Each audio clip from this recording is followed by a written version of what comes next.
Big market versus में बात करने के लिए दिया चोकसी फिनसर्व के मैनेजिंग डायरेक्टर देवेन चोकसी जुड़े हैं, उनसे बात होगी। मीनवाइल एक बार कुछ ही देर में इंडिकेटिव इक्विलिब्रियम प्राइस भी दिखाना शुरू करेंगे हम। Deven ji, good afternoon. देवेन जी, मार्केट में क्या हो रहा है इस समय? एक काफ़ी टायरिंग मार्केट, ना ऊपर जाने को तैयार ना नीचे गिरने को तैयार। ऐसे कब तक आपको लग रहा है कि इस रेंज में ही हमें मार्केट को इसी रेंज में देखना होगा?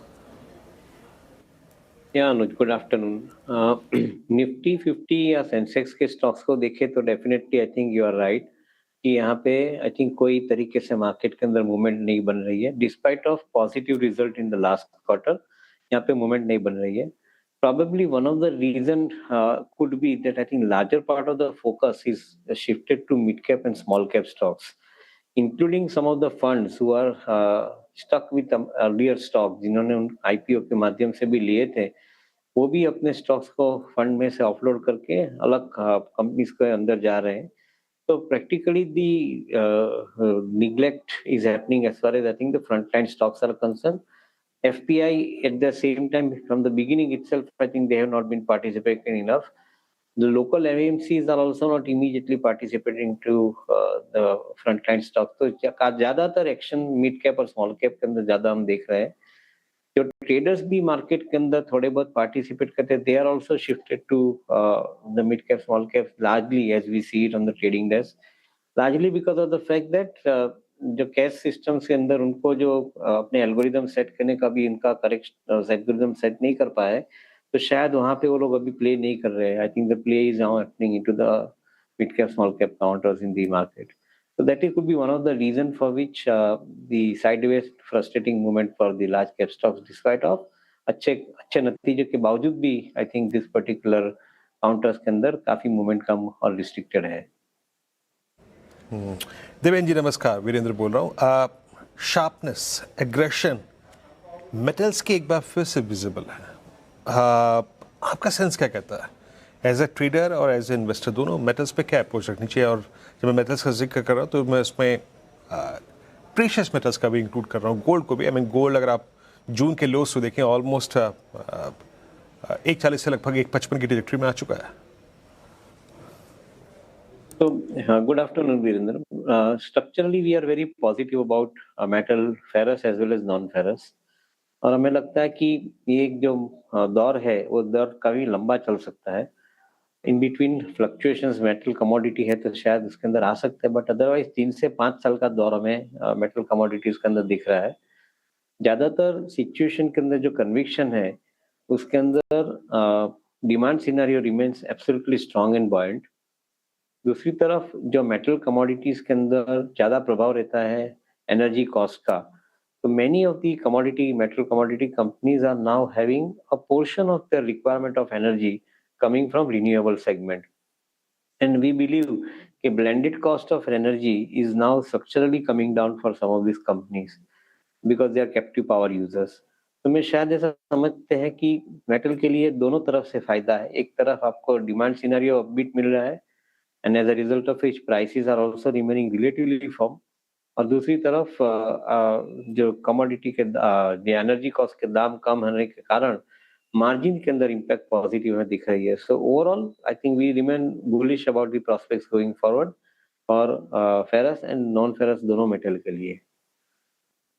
Deven ji good afternoon. आपने रिन्यूएबल एनर्जी की बात की और 2 स्टॉक्स आज वायदा का गेनर्स में शुमार है, एक आइनॉक्स विंड और सुज़लॉन, और बहुत दिनों बाद यहाँ पर एक अच्छी रैली देखने को मिल रही है। तो विंड एनर्जी और ये पूरा स्पेस आपको कैसा नजर आ रहा है?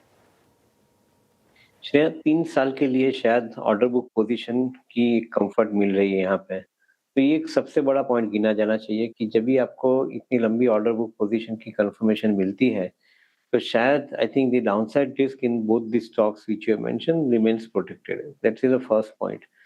Second thing, company like Suzlon systematically is moving into value chain. They are also moving further into solar. They are also moving further into the EPC segment and importantly energy storage segment के अंदर। तो शायद एक value proposition यहाँ पे बनते दिख रहा है कंपनीज के अंदर। वी बिलीव कि ये वैल्यू प्रोपोजिशन जो 3 साल का व्यू रख के जो इन्वेस्टर चलते हैं उनके लिए काफी रिवॉर्डिंग हो सकता है। तो शायद that is the reason for which I think we are bullish and convince about the prospects going forward.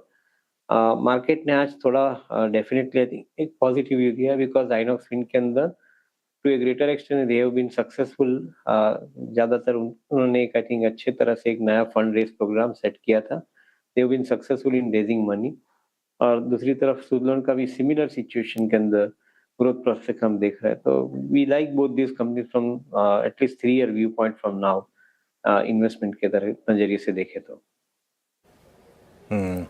Meanwhile Nifty का इंडिकेटिव इक्विलिब्रियम प्राइस आज काफ़ी विचित्र है, 24,249 पर है। ये एक्चुअली जिस लेवल पर है वो टेक्निकली डे लो का है, लेकिन ऑप्शन प्राइस ने मूव करना बंद कर दिया है, उसके ऊपर ना रिएक्ट करना बंद कर दिया है। लकीली एक्सपायरी भी नहीं है आज तो, लेकिन अगर आप देखेंगे तो एक क्लियरली एक फ़र्क है इंडिकेटिव इक्विलिब्रियम प्राइस और 24,347। ध्यान रखिएगा आजकल लोग सिंथेटिक फ्यूचर भी देखते हैं, उसके ऊपर भी ट्रेड लेते हैं, सिर्फ ये नहीं है, क्योंकि अब देखिए धीरे धीरे लोगों को समझ आने लगेगा, है ना। तो धीरे कर रहे हैं लोग अपने स्ट्रेटजीज को 100% धीरे धीरे ये चीज़ें सॉर्ट आउट होंगी। खैर देवेंद्र जी, मैं आपसे एक सवाल पूछना चाहता था बैंकों को लेकर। ये HDFC बैंक 5 साल के लो पर आ चुका है, ऐसा क्या तंग कर रहा है इतने बड़े प्राइवेट बैंक को, और क्या भी होगा आपका? तो Anuj I think downside risk definitely कम रहेगा, क्योंकि आई थिंक ये स्टॉक अंडर परफॉर्म किया है लास्ट 5 सालों के अंदर। सो कंपनी के नतीजे या अर्निंग्स के अंदर कोई ज्यादा दिक्कत नहीं है। I think individually stock prices are not functioning, so valuation wise downside is limited in my view point. अगर इस स्टॉक को आगे बढ़ना है तो मैं ऐसा समझता हूँ कि आई थिंक गेम जो जो प्लॉट वो लोग लॉस कर चुके हैं उनके ऊपर उसको कवर करना है। ये गेम जो बैंक की जो गेम है वो खाली AUM की गेम नहीं है। इसके ऊपर आप कैसे सक्सेसफुल ये बिजनेस को आगे बढ़ा सकते हो, लोन डिसबर्स कर सकते हो कॉस्ट कम रख के, और eight the same time steadily AUM growth कैसे बढ़ा सकते हो, उसके लिए आपके पास फिनटेक होना बहुत जरूरी है। हम काफी समय से इस चीज के ऊपर बात कर रहे हैं कि some of the larger banks like HDFC they have missed out big time onto the fintech platform.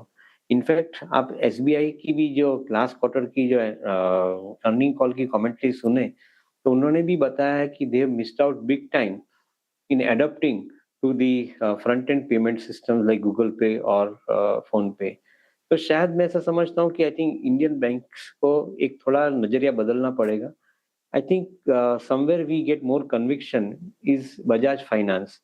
ये कंपनी ना बैंक है, फिर भी I think systematically large NBFC। उन्होंने सिस्टमेटिक तरीके से अपने फ्रंट एंड के अंदर AI का समावेश किया है, and I think they are running the book at a faster pace compare to many of the banks. Many Indian bank के अंदर इंक्लूडिंग HDFC उनको ये चीज के ऊपर थोड़ा ध्यान देना ज्यादा जरूरी बनता है, ऐसा मैं समझता हूँ। If they do that, then I think they cannot be ignored. I think current levels definitely indicate कि यहाँ पे अपॉर्चुनिटी बनती है इसके अंदर इन्वेस्टमेंट के लिए, if they are successful integrating with the fintech. Devendra ji, आप डिफेंस में क्या पसंद कर रहे हैं इस वक्त, या फिर क्या चीज कर रहे हैं?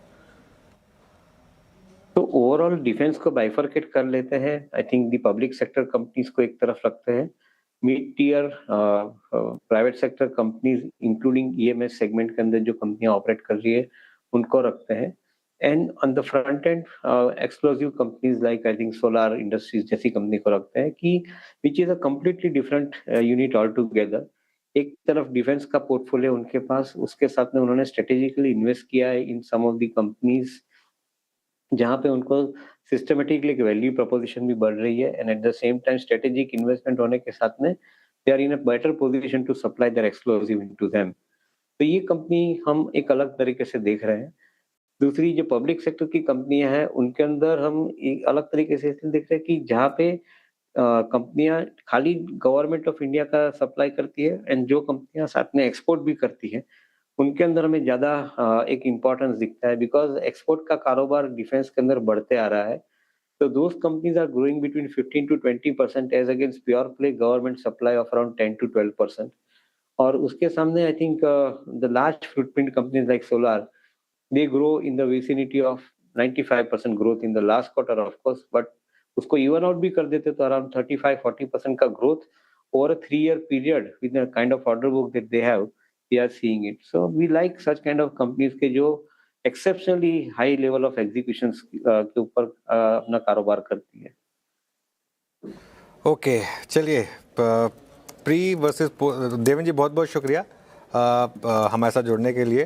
अब एक काम करते हैं, आप